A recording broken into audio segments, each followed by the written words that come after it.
하나님께서 우리들에게 약속을 해주시고 또 약속을 이루어 주십니다 라는 말을 우리가 많이 듣습니다.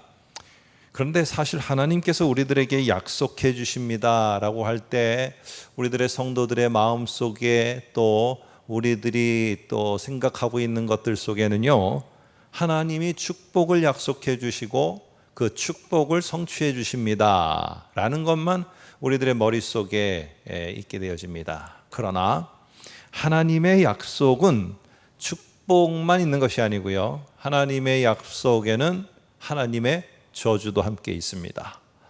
그래서 하나님께서 만약에 무엇을 너희들이 한다면 이라고 말씀을 하시고요, 그것을 니네가 잘 준행하면은 내가 축복이지만 만약 니네가 그것을 준행하지 않으면은 이거는 너에게 저주로 다가가고, 그런데 그 저주와 징벌 가운데 있다고 낙심하지 말아라. 너희가 만약 그 징벌의 땅, 징벌받고 심판을 받는 그 땅에서 너희 죄악을 자복하면은, 너희가 회개하고 애통하고 눈물을 흘리게 되면은 내가 다시 회복하리라. 하나님의 약속에는 그래서 축복만 있는 게 아니라 그 가운데는 저주, 회복, 이 모든 것들이 다 포괄적으로 들어가 있습니다. 그래서 오늘 저와 여러분이 읽은 이 레위기 26장은 사실 상당히 중요한 장입니다. 가나안 땅에 들어가기 전에 하나님이 이스라엘 백성에게 나는 언약, 약속을 맺는 하나님이다 라는 것을 말씀해 주시고, 그렇기 때문에 너희는 이 사실을 꼭 알으라고 말씀하시는 그 내용 가운데 핵심이 뭐냐? 니네가 만약에 이것을 한다면 내가 약속을 지켜서 축복이지만 안 하면은 내가 약속을 지켜서 이게 징벌로 가고, 그러나 그 가운데서도 니네가 만약에 이걸 한다면은 내가 약속에 따라서 너희들을 회복할 거다. 오늘 이 내용이 나갑니다. 그런데 이 내용을 말할 때 만약이라는 말을 이 26장은 참 3번 쓰는 거, 뭐 우리로 말하면 삼세판 같은 이 3번 반복하는 거를 상당히 여러 번 하고 있어요. 한번 화면을 통해서 한번 볼까요? 이렇게 3절에 말합니다. 만약 너희가 준행하면 하나님께서도 축복으로 약속을 지키시고, 만약에 니네가 준행하지 않으면 14절에 오늘 이때부터는 하나님의 저주와 징벌의 내용이 나오거든요. 안 하면은 너희가 이런 일을 징벌로 받을 것이다. 그런데 그 징벌 가운데 너희가 이게 아니었구나 하면서 너희의 죄악을 자복하게 되면 40절 오늘 저와 여러분이 읽은 그 이후에는 하나님이 바로 회복으로다가 약속을 주시겠다 하는 것입니다. 여러분, 이거 상당히 중요합니다. 하나님은 우리들에게 약속하시는 하나님인데 3가지를 포괄하고 있다는 거, 저와 여러분들은 지금 어느 상황에 있습니까? 그러면은 내가 어떻게 해야 되는지도 우리는 여기서 찾아낼 수가 있습니다. 먼저 왜 하나님은 이스라엘을 축복하시는 걸까요? 한번 3절을 볼까요? 3절에 이렇게 말합니다. 너희가 내 규례와 계명을 준행하면, 우리 성경에는 이렇게 되어 있는데 원래 원문에 그대로 하게 되면 앞에는요 만약이라는 말이 들어가야 돼요. 만약 너희가 내 규례와 계명을 준행하면, 이러면 너희는 축복받는다는 거예요. 너희가 축복이 임하게 된다는 겁니다. 이게 내 약속이라는 거예요. 다른 게 아니고 내 규례와 계명, 이걸 지키라는 것이에요. 그런데 우리 성경에는 이렇게 하나로다가 표현했어요. 준행하면이라고 되어 있는데 준행한다면, 근데 원문은 이것을 원래 3번 반복해서 표현하고 있어요. 그래서 한번 그 옆에 보면 원문대로 하면 이렇게 됩니다. 만일 너희가 나의 규례와 함께 네가 가는 길에 걸어가고, 항상 네 곁에 나의 이 규례, 말씀을 곁에 두고 걸어가고, 그리고 내가 너에게 명령한 계명을 지키고, 그리고 그것들을 네가 행하면은, 실천한다면, 그러면 하나님께서도 축복해 주신다라고 이렇게 약속을 하시는 거예요. 자, 여기도 보면은 걷고 지키고 행하고 3번 반복되죠. 그런데 하나님께서도 만약 니네가 이렇게 걷고 지키고 행한다면 나도 너희에게 축복으로 줄 거다 하면서 뭘 주시는지, 무엇을 주시는지 주리라라는 말도 또 3번 반복됩니다. 한번 보시면은 이렇게 말합니다. 첫 번째로 철을 따라 비를 내려 주리라 하고 말합니다. 그런데 6절에 보면은 너희에게 평화를 주리라, 준다는 말을 또 반복하죠. 그리고 11절에는 내 성막을 너희 중에 여기도 주리라가 나와야 되는데 제 성경에 보니까 성막을 세우리라 라고 나와 있는 거예요. 그래서 원어 성경을 찾아보니까 역시 여기도 똑같은 말, 원래는 주리라 라는 말이에요. 그래서 이렇게 은율에 맞춰서 비를 주시고 평화를 주시고 그리고 성막을 주세요. 자, 이렇게 하나님께서는 주시는 거예요. 그런데 여러분, 여기서 우리가 기억을 해야 돼요. 축복은 내가 만드는 게 아니에요. 당연하죠. 하나님이 주시는 거예요. 하나님이 내려주시는 거예요. 물론 이렇게 우리는 말하지만은 실제로 보면은 축복을 내가 만들어요. 내가 이렇게 좋은 것들을 만들고 하면서 다 내가 하는 건데 하나님은 옆에서 도와달라는 거예요. 그리고 그게 다 이루어지면 어떻게 되냐? 좋은 결과를 내면 뭐라고 하느냐? 하나님이 축복해 주셨어요. 물론 그게 좋은 감사의 표현이지만은 정작 보면은 실제로는 누가 다 한 거냐? 자기가 한 거예요. 자기가 다 잘한 거예요. 이랬거나 저랬거나 잘 되면 되는 거 아닙니까? 그러나 하나님의 약속의 법칙에는 맞지 않아요. 하나님은 뭘 하길 원하시느냐? 좀 그게 서툴러도, 좀 그게 내가 생각하는 성공에 못 미쳐도, 내가 원하는 경영에 못 미쳐도 하나님이 하기를 원하는 거는 하나님의 말씀과 같이 걸어가는 거예요. 좀 더뎌도 걸어가는 거예요. 그리고 하나님의 말씀을 하다가 좀 사람들은 욕하고 실패라고 하더라도 하나님의 말씀대로 내가 인내할 것 같으면 인내해 보는 거예요. 내가 도전할 것 같으면 도전해 보는 거예요. 그것이 내가 기대하는 것만큼 부응하는 것만큼 나타나지 않아도 하나님은 그걸 하길 원해요. 그러면 하나님께서 어떻게 하시느냐? 하나님께서 필요할 때마다 하나님이 주세요. 축복은 내가 생각하는 것과 같지 않더라도 하나님은 그렇게 산 삶을 사는 자에게 축복을 주세요. 여러분, 그래서 오늘 첫 번째 거를 한번 좀 생각해 보려고 하는데, 그 전에 26장 9절에 보면 이런 말이 나와요. 내가 너희와 함께한 내 언약을 이행하리라. 하나님이 약속을 지켰어요. 근데 지키는데 아무한테나 지키는 게 아니에요. 너희도 만약에 이렇게 준행을 한다면, 지키고 행한다면 하나님도 주겠다는 거예요. 주시겠다. 그럼 내가 지금 과연 나는 내가 원하는 걸 다 얻었다? 나는 이렇게 안 하는데도 얻었다? 과연 그게 축복일까? 조금 이따가 보겠습니다. 자, 첫 번째로다가 하나님이 약속하시는 게 뭐냐?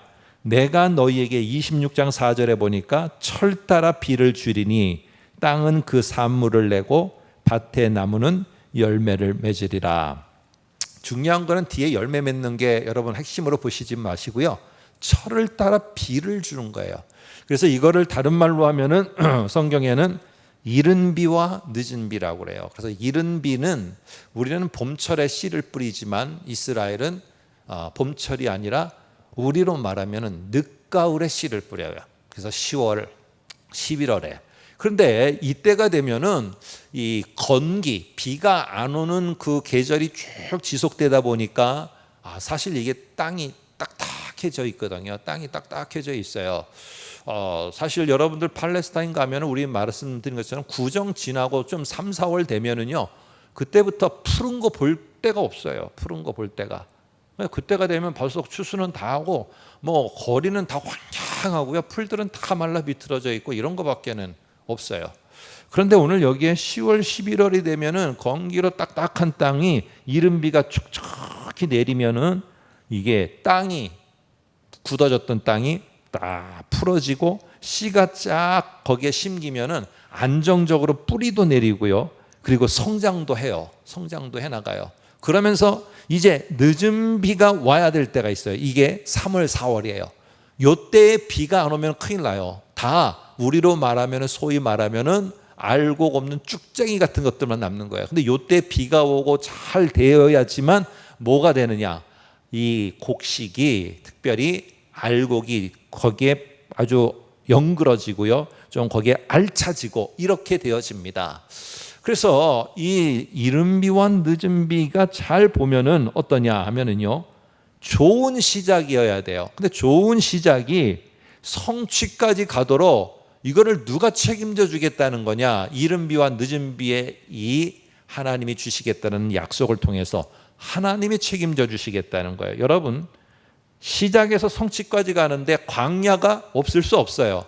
시작에서 성취까지 가는데 이 떼약볕과 같고 모래바람이 없을 수가 없어요. 그러나 하나님이 무슨 일이 있어도 시작한 이것이 성취의 열매를 맺도록 내가 무슨 일이 있어도 책임져 주고 그것이 이루어지도록 하겠다는 거예요. 이거는 하나님의 강한 의지예요.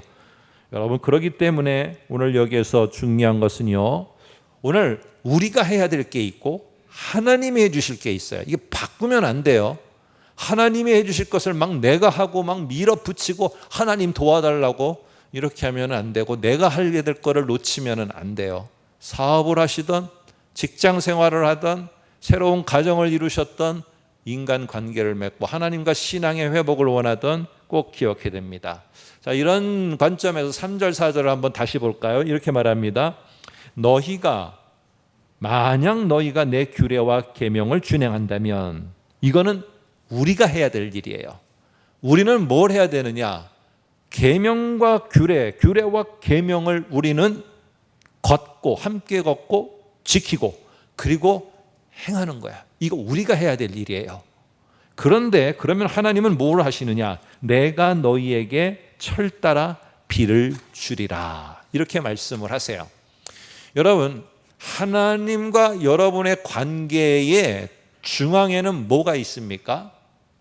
혹시 여러분들과 이 하나님의 중앙에 내가 참 소망하는 사업장도 될 수 있고요, 아니면 내가 소망하는 직장이 될 수도 있고, 내가 바라는 나의 앞날의 비전도 될 수 있겠죠. 그러나 오늘 하나님이 이스라엘이 가나안 땅에 들어가기 전에 명확하게 가르쳐 주시는 건 뭔지 아십니까? 하나님과 이스라엘 사이에는 가나안 땅이 있으면 안 돼요.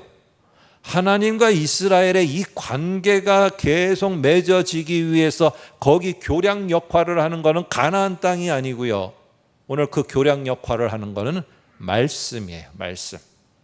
이 말씀이 중심이 되어야 되고, 우리는 들은 말씀을 갖고, 하나님은 말씀하시고 우리는 들은 말씀을 갖고 내가 걸어가고, 내가 그 속에서 함께하고 지키고 행할 것은 행하고 그렇게 살아가는 것이고, 오늘 그럴 때 하나님은 적절할 때에 우리에게 가나안 땅과 같은 내 일터도 주실 때도 있고, 나에게 필요한 영역을 주실 때도 있어요. 여러분, 우리는 이것을 뭐라고 말하느냐? 축복이라고 해요. 근데 이스라엘 사람들은 거기다가 그걸 뭐라고 표현하느냐면 기업이라고 말을 해요. 그 기업으로 주어지는 땅은 내가 거기에 복을 받아서 내가 막 누리고 거기에 흥청망청 살고 풍성한 거 먹고 마시고 거기에 누릴 거 누리고 내가 거기서 교만해지고, 여러분, 이게 축복이고 그게 땅이고 그게 기업이 아니에요. 그 기업은 뭐 하는 곳이냐? 저 사람을 보니까 하나님의 말씀하고 잘 걸어가고 있어. 야, 이 어려울 때도 하나님의 말씀을 다 붙잡고 지키려고 하고 정말 애를 쓰고 있어.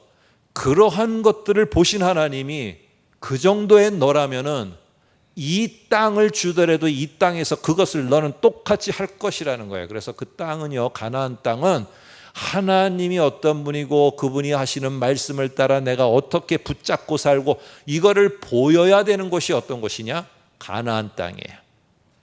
오늘 그런데 이 가나안 땅에서 내가 말씀의 순종이 없고 거기에 가나안 땅에서 잘 되게 해달라. 전쟁에서 승리했어요. 그래서 나중에서는 더욱더 잘 됐어요.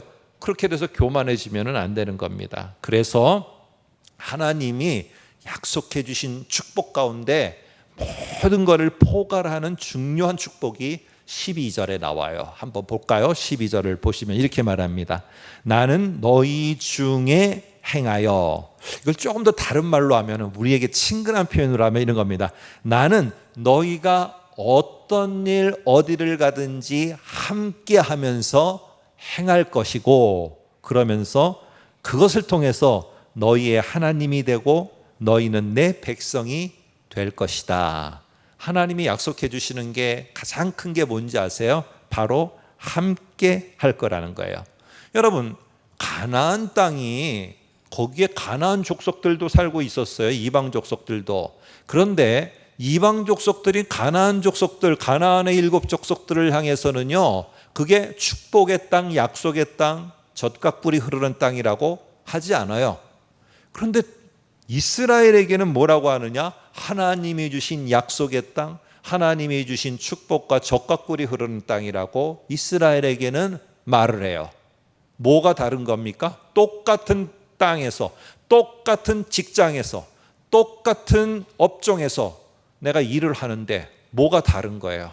다른 게 하나 있어요. 그거는 다른 게 아니고요. 뭐가 다른 게 아니냐? 뭐가 다르냐? 나는 너희와 함께 하고 있다. 하나님이 지금 내가 함께하고 있음을 확신하고 있을 때, 그리고 그분이 하시는 말씀과 함께 거닐고 그거를 내가 지켜 인내하라 하시면은, 그래, 내가 이곳에서 내가 주어진 것을 앞을 보면서 나아가는 거야. 그렇게 해나가게 될 때, 그게 바로, 그것이 크던 작던 그곳은 하나님이 축복하시는 것이 되고 하나님이 약속하신 것이 되고 바로 하나님의 귀한 젖과 꿀이 흐르는 땅이 되는 거예요. 여러분, 부국강병도 좋고요, 나라가 잘 되는 것도 좋고, 경제 5국 가운데 들어가는 것도 좋고, 다 좋아요. 교회가 커지는 것도 좋고, 물론 좋아요. 그런데 거기에 하나님과 우리와의 관계에 말씀이 중심이 된 이 관계가 없어지는 순간에 그 모든 것들은 축복이 아니라 하나님의 저주와 징벌로 올 수 있다는 것, 우리는 잊어서는 안 돼요. 어떤 웹툰 작가가 있습니다. 2부 때는 어떤 농구 선수에 대해서 얘기를 했는데, 어떤 웹툰, 그러니까 우리로 말하면 만화, 요즘에 그려서 이렇게 올리는 거 있지 않습니까? 이 만화를 그리는 사람이 자기가 작가가 되고 싶은 게 너무 소망이에요. 그래서 작가가 돼서 많은 사람들이 그림을 좀 그려달라고 막 섭외도 들어오고, 좀 자기가 그 섭외 들어온 것들 속에서 뭔가 그림을 그려서 널리 알리고, 이런 웹툰 작가가 되고 싶은 거예요. 그래서 여러 해를 노력했는데 안 되는 거예요. 공모해도 떨어지고 안 돼요. 그런데 어쨌든 나중에 가서는 결국에 이분이 그 인정을 받아갖고 웹툰 작가가 됩니다. 그런데 조금 있다가 웹툰 작가를 그만둬 버리는 거예요. 그러면서 유명한 말을 한마디 남깁니다. 아니, 이렇게 잘 나가게 되고 당신 소원이 다 이루어지고 이렇게 모든 사람들이 꿈꾸는 작가가 돼서 이렇게 됐는데, 아니 왜 그만둔다는 거예요? 당신 지금 뭐 그려달라고 그러고 소위 섭외가 뒤에 밀려 있는데 왜 그만두는 거요? 하고 했더니 그렇게 말을 해요. 내가 이 작가가 되기 전에는 웹툰이라는 이거를 그리는 일이 나의 기쁨 전부처럼 느껴졌습니다. 그런데 이렇게 계속, 우리로 말하면 주문이 들어오고 계속 나를 섭외하는 게 들어오는 순간 시간에 쫓기고 거기에 마감날에 맞춰야 되고, 이러면서 그 웹툰 그리는 일은 나에게 상당히 힘든 일, 우리로 표현하면 저주와 같은 일이 되었습니다. 나는 내가 좋아하는 게 그 힘들고 저주와 같은 일이 되는 게 싫기에 나는 아무리 많이 들어온 섭외라도 작가의 길 포기하고 다시 그 그림을 좋아하는 사람으로 돌아갑니다. 그 이야기를 하게 되었습니다. 여러분, 오늘 우리에게 있어서 모든 게 축복 같지만은, 돈이 많으면 축복 같지만은 그게 가정을 깨트리는 또 다른 징벌도 될 수 있어요. 왜 하나님은 이스라엘을 징벌하십니까? 하나님은 축복해 주셨어요. 그래서 아브라함과 이삭과 야곱에게 준 약속에 따라서 하나하나 늘어서 나중에는 이스라엘 민족이 되게 해주셨고, 가나안 땅에도 들어가서 땅도 다 지파별로 집안끼리 살 수 있도록 땅도 분배해 주셨어요. 그런데 뭐를 잊어버렸느냐? 하나님과 그들 사이에 있어야 될 말씀을 그들은 잊어버리게 되고, 그들의 관심은 그 중심에 말씀이 아닌 그 땅이 있게 됐어요. 더 강해지고 싶었고, 군사력을 더 키우고 싶었고, 경제력을 키우고 싶었고, 힘을 키우고 싶었어요. 근데 이게 하나님만으로는 안 되는 것 같아 보이는 겁니다. 그러다 보니까 이방 나라와 손을 잡게 되고, 정략 결혼을 하면서 이방의 우상들을 들여오게 되고, 점점 이스라엘은요, 하나님의 거룩한 백성이 아니라 이방 백성처럼 바뀌어가게 됐어요. 결국에 이런 모습을 표현하는 게 14절에 나옵니다. 한번 보겠습니다. 14절에 이렇게 말합니다. 14절에 그러나라고 시작합니다. 그러나라고 시작하면서 우리 성경에는 빠져 있지만 영어나 원어 성경에는 나옵니다. 만약 너희가 내게 청종하지 아니하여 이 모든 명령을 준행하지 아니하며 내 규례를 멸시하며 마음에 내 법도를 싫어하여 내 모든 계명을 준행하지 아니하며 내 언약을 배반한다면 나도 너희에게 똑같이 하리라. 이제 언약의 하나님이 축복이 아니라 저주로 반응을 하십니다. 자, 이제 제가 한번 정리를 해봤어요. 어떻게 바뀌게 되는가? 이렇게 바뀝니다. 보세요. 풍성한 땅이 황폐한 땅이 되고요, 안전하게 거주하던 곳이 내가 쫓겨나서 타국에 포로로 끌려가게 되고, 내가 열매를 잘 거둘 수 있도록 들짐승들을 제거해 주셨던 것이 들짐승의 공격을 받아서 맺었던 열매들 다 떨어져서 다 잃게 만들고, 평화가 사라지고 칼의 공격이 오고 승리가 사라지고 패배가 오고, 하나님이 동행하시며 함께 하셨던 것이, 축복해 주셨던 것이 하나님의 징벌로 나타나게 됩니다. 이제 하나님의 임재와 동행이 없는 땅, 더 이상 축복의 땅이 아니고 축복의 기업이 아니에요. 여러분, 하나님이 없는 성전, 더 이상 성전이 아니라 그저 초라한 건물에 불과한 것입니다. 이런 일들이 계속 일어나는 것입니다. 세계 역사를 두고 계속적으로 이스라엘 역사 속에서 일어나는 거예요. 그런데 하나님이 여기서 끝내지 않고 기억하라 라고 이렇게 말씀하시는 거예요. 뭐를 기억해야 되느냐? 이스라엘에게는 이런 것들이 다 멸망이고 파멸이고 끝이고 모든 종착점인데, 하나님은 뭐라고 하느냐? 아니다, 새로운 기회다. 이걸 좀 알았으면 좋겠다. 내가 너를 멸망시키려고 하는 것이 내 목적이 아니고 이거다. 날 좀 보소. 날 좀 보소. 날 좀 봐주소, 이스라엘아.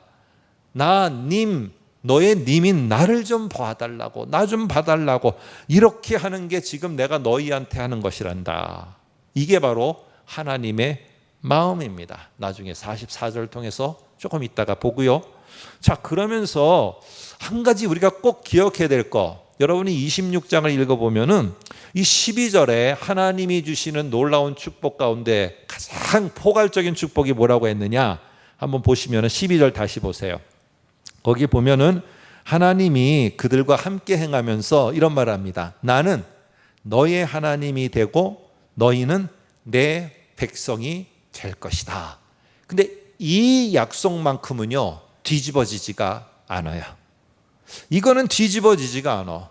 그래서 이 속에서 하나님은 이것은 절대적으로 바뀌지 않는다. 내가 원하는 거는 나는 너의 하나님이 되고 너는 나의 백성이 되는, 이게 정말로 끈끈한 속에서 잘 되기를 원하는 거지, 내가 너희를 파멸하려는 게 아니다.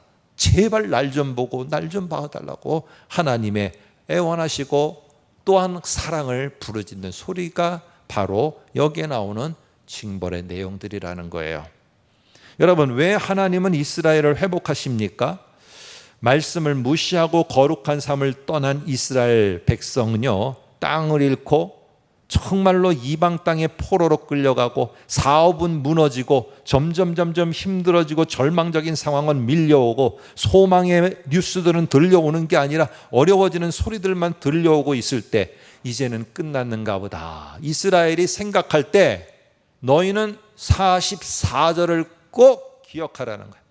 나는 그런 하나님이 아니다라는 것을 꼭 기억하라는 거예요. 44절. 여러분이 나중에 한번 꼭 어떤 일을 하시든 사업을 하시든 무슨 일을 하든 꼭 기억하시기 바랍니다. 특별히 어려울 때. 그런즉 그들의 원수들의 땅에서 포로 생활을 하고 있을 때에 내가 그들을 버리지 아니하며 미워하지 아니하며 아주 멸하지 아니하고 그들과 맺은 내 언약을 폐하지 아니하리니 나는 여호와 그들의 하나님이 됨이니라. 그때도 뭐라고 말해요? 나는 여호와 그들의 하나님이 됨이니라. 12절에도 나는 너의 하나님이 되고. 이거는 끊어지지 않아요. 그래서 이런 상황이 맞닥뜨려지고 황폐해지고 모든 것들이 갑자기 저수지가 메말라서 고고학적인 자료들이 나오고 이상한 생각지도 못했던 것들이 사건들이 들춰지고 저수지가 메말라가면서 고고학 자료들이 나오고 너무나 좋아 보이는데 이게 좋은 일입니까? 여러분, 저수지에 물이 없어서 사람들이 살 수가 없게 되는 상황이 됐는데 이게 축복입니까? 아니잖아요. 내가 너무나 많은 물들이 쏟아져 갖고, 여러분, 이른 비와 늦은 비 할 때 늦은 비가 촉촉하게 와야 돼요. 그래야 열매에 알곡이 꽉 차게 돼요. 그런데 그 순간에 갑자기 종종 이스라엘 기후 가운데는요, 폭우가 쏟아질 때가 있어요. 그 폭우에 휩쓸려 갖고 생긴 골짜기를 와디라고 합니다. 그래서 이 폭우가 늦은 비가 올 때 언제 쏟아져야 될지 모르는 이 늦은 비, 그런데 폭우가 올지 모르는 것 때문에 예루살렘을 보시면은 반틈 위에다가만 다 동네를 만들어 집을 지었어요. 그래서 성경에 나오는 말이 산 위에 동네를 숨기지 못하며 라는 말이 나온 거예요. 그래서 나온 말이, 그 폭우 때문에 나온 말이 반석 위에 지은 집이라는 말이 나온 거예요. 여러분, 하나님께서 결국에 오늘 모든 것들을 다 그렇게 하는 것 같지만은 결국 하나님이 약속하신 거 다 멸하지 않아요. 하나님은 꼭 내가 회복시킬 거라는 거를 끝으로 말씀하셔요. 그래서 그렇게 하기 위해서는 우리에게도 좀 필요한 거 아니겠어요? 지금 이때 좀 간절히 필요한 거 아니에요? 뭘 원하느냐? 40절, 41절에 이렇게 길게 되어 있는데 거기에 세 가지로 요약하면 이렇습니다. 만약 죄악을 회개하면, 만약 할례받지 않은 마음을 낮추면, 할례라는 것은 이 남자 성기의 표피예요. 그래서 할례받지 않으면 이 표피가 딱 싸고 있어서요, 탄탄하게 싸고 있어서 어떤 것도 들어가지 않게 해요. 어떤 것도 들어가지 않게 해요. 그래서 표피를 제거해 버리는 거예요. 이게 단단한 걸 제거해 버리는 것처럼 이 할례받지 않은 마음이라는 건 뭐냐면은 딱딱해져서 하나님이 주시는 말씀을 받으려고 하지도 않아요. 들으려고 하지도 않아요. 하나님의 말씀만 시작하면 눈부터 감는 거예요. 하나님의 말씀이 시작되면 이때부터 이제는 명상의 시간으로 들어가는, 딱딱하게 굳어져 갖고 듣지를 않아요. 오늘 그런 마음을 다 내려놓고 그 다음에 만약 죄악의 형벌을 기쁘게 니네가 포로 생활을 하면서 받으면 이라고 해요. 여러분, 포로 생활을 하는데 기쁘겠어요? 그게 아니고 포로 생활이 된다 할지라도 요셉처럼 노예로 팔려가도 여기로 옮겨가면 그곳에서 하나님이 기쁘시게 하는 게 뭔지를 한 사람, 감옥에 갇혔어도 하나님이 기쁘시게 하는 게 뭔지를, 기쁘시게 해드리는 게 뭔지를 알고 행한 사람, 에스라처럼 포로로 끌려와서 내가 제사장으로 제사 드리는 일을 못한다 할지라도 말씀을 연구하고 준행하여 가르치기로 작정하고 준비한 사람, 이게 바로 그 처지와 여건에서 그거를 기쁘게 여기고 살아가는 사람들의 모습이에요. 니네가 만일에 그렇게 한다면 어떻게 하느냐? 이 상황에서도 내가 해야 될 거 하나님 앞에 꾸준하게 그것을 해나간다면 하나님은 약속하세요. 뭐라고 그러냐? 우리 한번 42절 볼까요? 이렇게 말씀해요. 두 가지를 말씀하시는데, 내가 야곱과 맺은 내 언약과 이삭과 맺은 내 언약을 기억하며 아브라함과 맺은 내 언약을 기억하겠다. 다시 이게 끊어지지 않도록 하겠다. 무엇입니까? 하나님이 하나님의 백성들, 하나님의 거룩한 씨들을 아브라함의 자손들을 통해서 그 저 멀리에는 예수 그리스도, 그 예수를 믿는 자를 통해서 하나님의 거룩한 씨들, 어렵고 힘들고 정말로 다 황무지가 됐어도 나무의 구루터기는 잘려도 남아있는 것처럼 이 거룩한 씨들을 통해서 다시 일으키려고 하는데, 이 거룩한 씨들로 포로 생활하고 있는 니네들 회개하고 마음을 낮추고, 그리고 니네가 있는 그 포로의 장소에서도 하나님의 목적을 생각하며 꾸준히 나간다면 내가 너희를 거룩한 씨들로다가 다시 만들겠다는 거예요. 다시 내가 불러 올리겠다는 거예요. 다시 너희들을 회복시켜 오겠다는 겁니다. 그러면서 하나를 더 약속하는데, 그 땅을 기억하리라. 우리 참고로 34절 볼까요? 34절에 이렇게 말해요. 너희가 원수의 땅에 살 동안에, 포로 생활을 하고 있을 동안에 너희의 본토가 황무할 것이므로. 여기까지만 읽으면은 이상하게 땅이 다 황폐하고 메마르고 망하는 것 같아요. 근데 그 다음 말에 뭐라고 말하냐면은 땅이 안식을 누릴 것이라, 이렇게 말한대. 오늘 그 땅이 다 이제는 이스라엘 사람들이 있을 때는 거기를 하나님도 없이 이방 신전으로 이렇게 만들어서 죄다 온 땅이 다 우상 숭배가 있는 곳으로 되어져 버리게 만들었는데, 예루살렘이 그렇게 되고, 그런데 그들이 포로로 가니까요, 그 땅은 황무했는데, 그 땅은 황폐하고 성전은 무너지고 성벽은 다 무너졌는데 어떻게 됐느냐? 오히려 그게 그들에게는 안식과 쉼이 됐어요. 짓밟는 자가 없어요. 더럽히는 자가 없어요. 그래서 거기는 오히려 안식과 쉼이 되고 충전의 시간이 되었는데, 하나님께서 그것을 잘 충전하도록 안식하고 누리도록, 그래서 좋은 땅으로 다시 잘 준비되도록 하나님은 다 만들어 놓으셨고, 그리고 너희들이 회개한 너희들을 거룩한 씨들로 다시 회복해서 이 땅에 들어와서 이 땅에서 너희가 그 일을, 내가 약속한 그 일을 성취를 향해서 나아가도록 그 일을 잘 감당하게 만들겠다. 이게 하나님의 결론입니다. 그러나 가다가 넘어져도 이 사실 꼭 잊지 말아라. 니네가 만일에 이렇게 하고 이렇게 한다면은 나는 이 언약과 약속을 지켜 너희들을 회복시켜 너희들에게 필요한 땅을 다시 주어 거기에서 너희가 나의 약속을 끝까지 이루어가는 통로가 되고 도구가 되게 하겠다. 여러분, 내가 애통하는 시간, 하나님 앞에 막 회개하는 시간, 내가 하나님과의 그 관계의 중심에 다른 것을 놓았습니다라고 울며 하나님께 부르짖는 그 시간 동안에 하나님은 무엇을 하고 계실까? 하나님은 내 울부짖음을 듣고만 계신다. 저는 이렇게만 알고 있었어요. 근데 이 말씀을 보면서 하나님은 그 우는 소리를 듣기도 하시지만 하나님은 벌써 그때부터 나를 회복할 준비를 해나가시고 회복을 시작하시고, 그리고 내가 하나님 앞에 부르짖으며 그렇게 다시 중심의 말씀을 놓으려고 하게 되고, 그것을 놓았을 때 하나님께서는 나를 불러 올리셔서 내가 다시 움직여 가야 될 땅을, 준비해둔 땅을, 그 영역을 주실 것이다. 그것을 준비하고 있다는 것을 더 깊이 알게 되었습니다. 여러분, 회개하고요, 애통은요 절망이 아니에요. 우리 믿는 자들에게는 회개하고 눈물 흘리고 애통하고 그렇게 하나님께 부르짖는 것이 바로 회복을 가져오는 축복의 통로이고, 기쁨의 찬송을 부를 수 있는 축복의 통로이고, 하나님이 나에게 새로운 땅, 내가 나아가야 될 새로운 것을 주시는 축복의 통로입니다. 우리에게 필요한 것, 애통함과 회개입니다.